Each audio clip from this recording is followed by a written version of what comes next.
नमस्कार। आज के इस वीडियो में हम बात करेंगे मेंडल के तीसरे नियम की। लॉ ऑफ इंडिपेंडेंट असॉर्टमेंट, स्वतंत्र अपव्यूहन का नियम।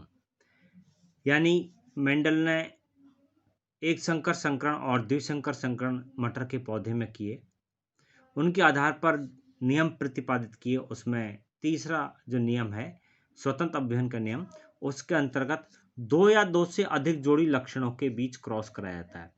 यानी कि दो जनक है और दो जनकों में दो जोड़ी या तीन जोड़ी या उससे अधिक जोड़ी कोई विपर्यासी लक्षण है और उन विपर्यासी लक्षणों की वंशागति का अध्ययन किया जाता है।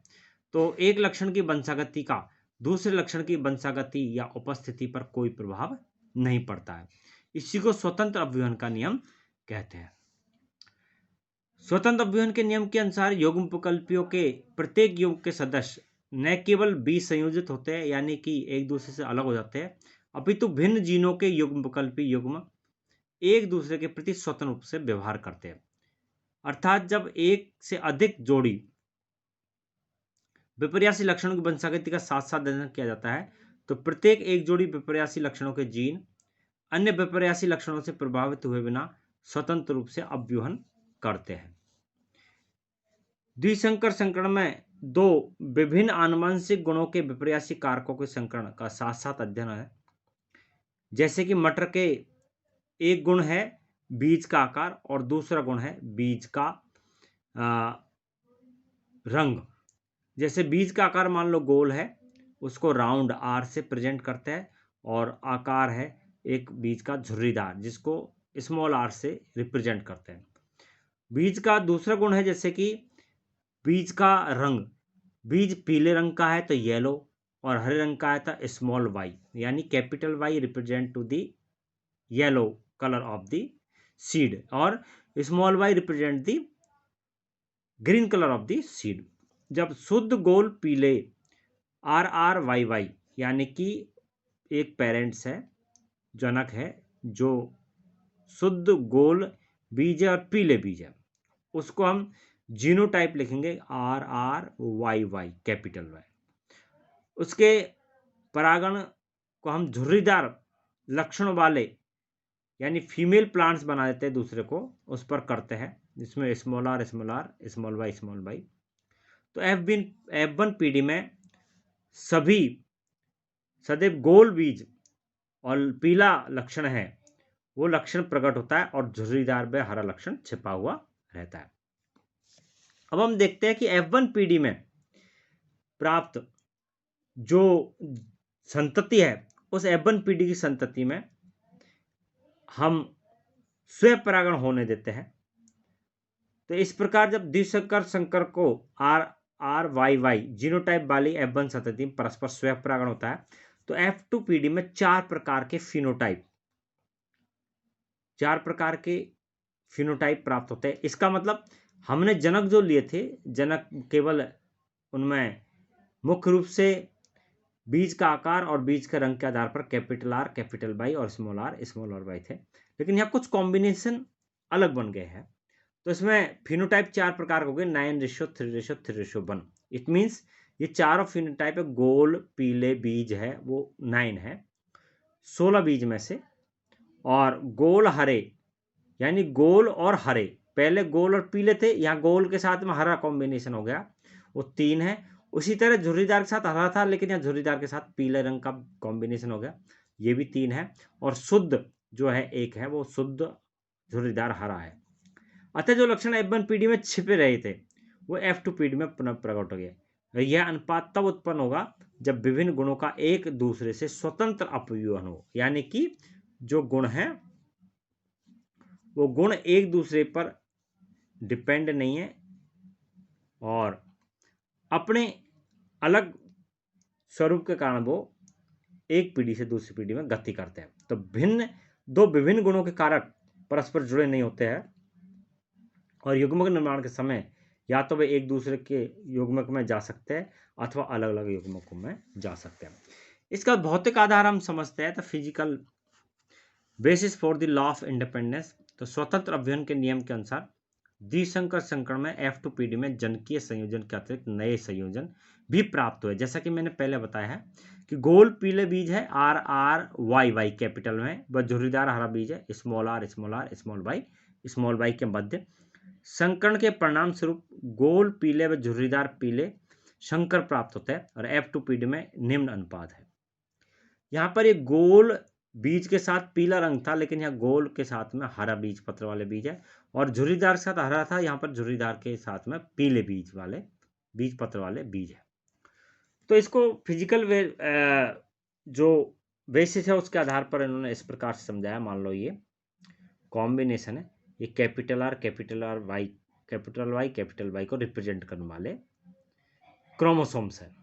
युग्मक में एक कैपिटल आर आएगा और एक कैपिटल वाई, और ये कैपिटल आर कैपिटल वाई इसी प्रकार एक स्मॉल आर एक स्मॉल वाई एक स्मॉल आर स्मॉल वाई। यानी कि इस F जो 1PD है उससे बनने से पहले जो जनक है उन जनकों में सभी युग्मक समान प्रकार के होंगे, इसलिए इसमें से एक युग्मक ले लिया, इसमें से दूसरा युग्मक लिया, और कॉम्बिनेशन देखते हैं कि F1PD में capital R capital Y small Y. It means यहाँ कैपिटल आर प्रभावी है, डोमिनेंस है किस पर, स्मॉल आर पर, यानी कि बीज का गोल होना जो लक्षण है वो प्रभावी है बीज के झुर्रीदार लक्षण पर। इसी प्रकार कैपिटल वाई स्मॉल वाई पर प्रभावी है, इसका मतलब बीज का जो पीला बीज पत्र है कॉटिलिडन है वो प्रभावी है किस पर, स्मॉल वाई यानी कि ग्रीन पर। अब हम देखते हैं कि F1PD, ये F1PD होगी। अब F1PD में हम स्वपरागण करते हैं, स्वपरागण होता है अपने आप। तो हम देखते हैं कि F1PD से F2PD जब बन रही है तो यहाँ पर जो इस प्रकार का कॉम्बिनेशन देखने को मिल रहा है आपको, तो यहाँ पर जैसे ये कैपिटल आर वाला क्रोमोसोम है और ये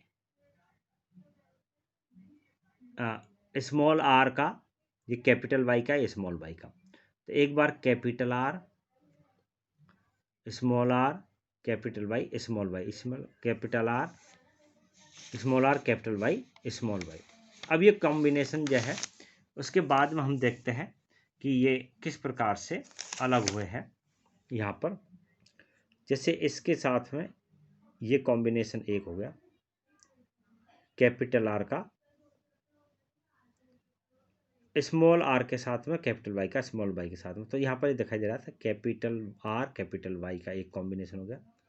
इस तरह कैपिटल आर के साथ में स्मॉल वाई का कॉम्बिनेशन। अब हम एक बार इसको देखेंगे, ये कैपिटल आर है तो ये स्मॉल वाई है जो हो गया। इसी प्रकार स्मॉल आर है, स्मॉल आर के साथ में कैपिटल वाई का कॉम्बिनेशन हो गया, और स्मॉल वाई के साथ में स्मॉल आर का कॉम्बिनेशन। तो ये अर्धसूत्री विभाजन होगा।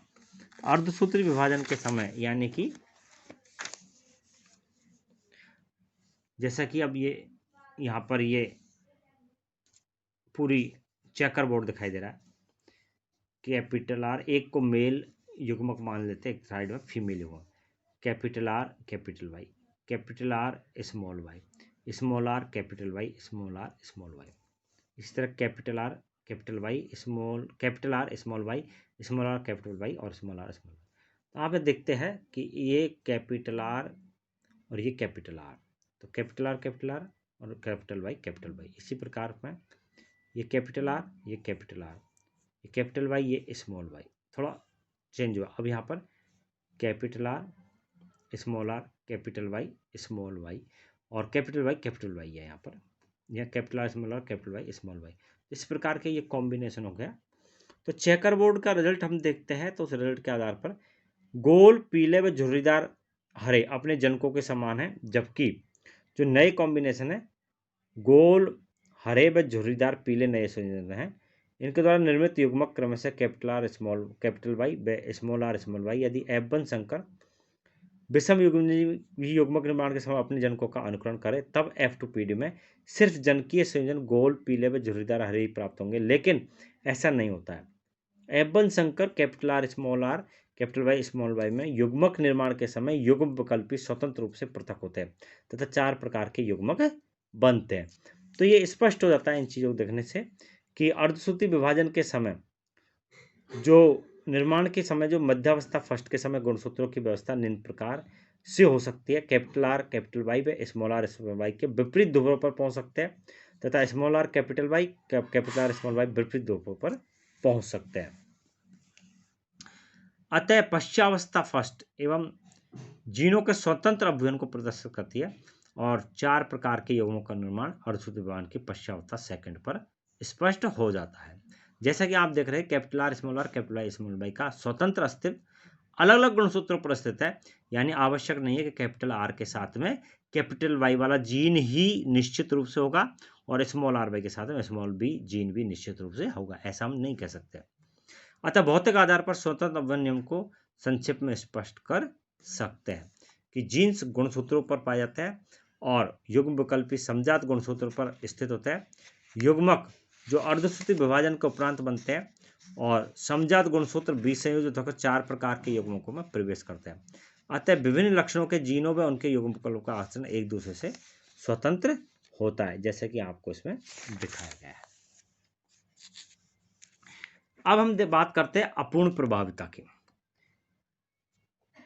एक संकर संकरण और द्विसंकर संकरण से प्रभाविता का जो नियम है उसको हमने स्पष्ट किया था, लेकिन कभी कभी प्रभावी लक्षण और अप्रभावी जो जीन है दोनों एक साथ प्रेजेंट होते हैं। तो अगर मान लो दोनों का जो जीन है वो अपना प्रभाव दिखाने लग जाता है तो इंटरमीडिएट लक्षण पैदा होते हैं और वो अपूर्ण प्रभाविता होती है। तो मेंडल के नियम 1900 में पुनः खोज के बाद में कई वैज्ञानिकों ने मेंडल के कार्य को पुनः दोहराया तथा कई अन्य पादपों पर जंतुओं पर प्रयोग किए। उन्होंने पाया कि सभी में मेंडल के समान परिणाम प्राप्त नहीं होते। इनमें एक अपूर्ण प्रभाविता का उदाहरण है। कुछ उदाहरणों में देखा गया है कि जब प्रभावी व अप्रभावी जनकों में संकरण किया जाता है तो F1 संतति में प्रभाविता का गुण प्रकट नहीं होता है। इससे उन्होंने अपूर्ण प्रभाविता कहा और अपूर्ण प्रभाविता में एक जीन के दोनों युग्मकों में प्रभावी अप्रभावी संबंध नहीं होता है। अपूर्ण प्रभाविता पादपों में उदाहरण है गुलाबबास, जिसको स्नैपड्रैगन कहते हैं, मिलाविरसिल जलापा।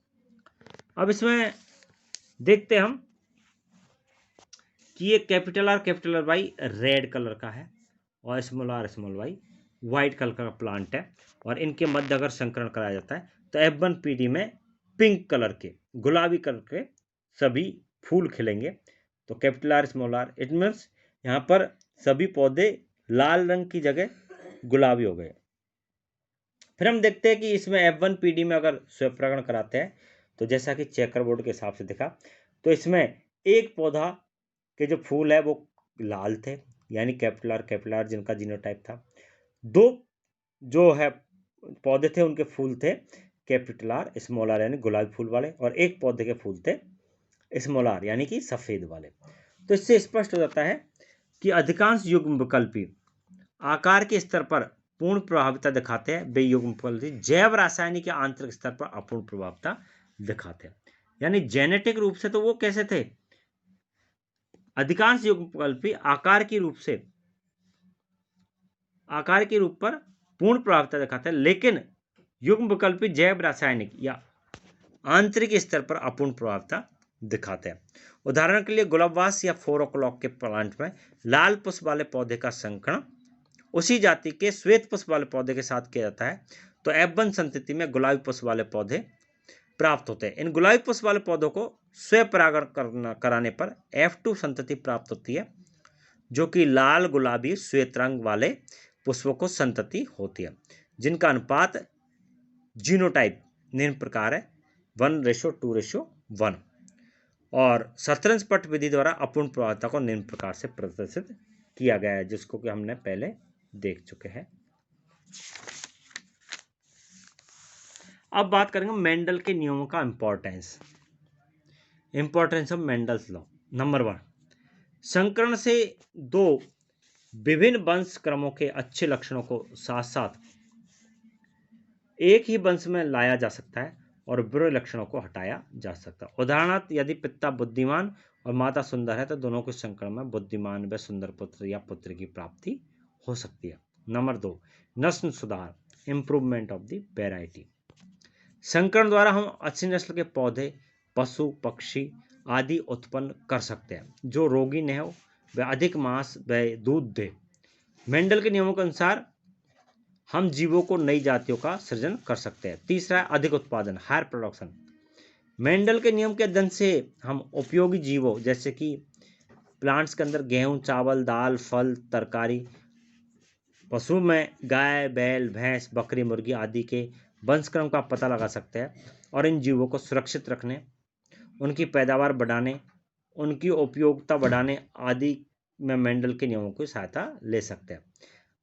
चौथा है रोग नियंत्रण, डिजीज कंट्रोल। मेंडल के नियमों के अध्ययन द्वारा हम मनुष्यों और उनके उपयोगी पौधों और जंतुओं के वंशागतिक रोगों का पता लगा सकते हैं और उनके नियंत्रण की विधियों, दवाइयों आदि का पता लगा सकते हैं। साथ ही प्रजनन द्वारा रोग प्रतिरोधी यानी कि डिजीज रेसिस्टेंस जो प्लांट्स है या स्पीशीज है उसकी जातियों का सृजन कर सकते हैं।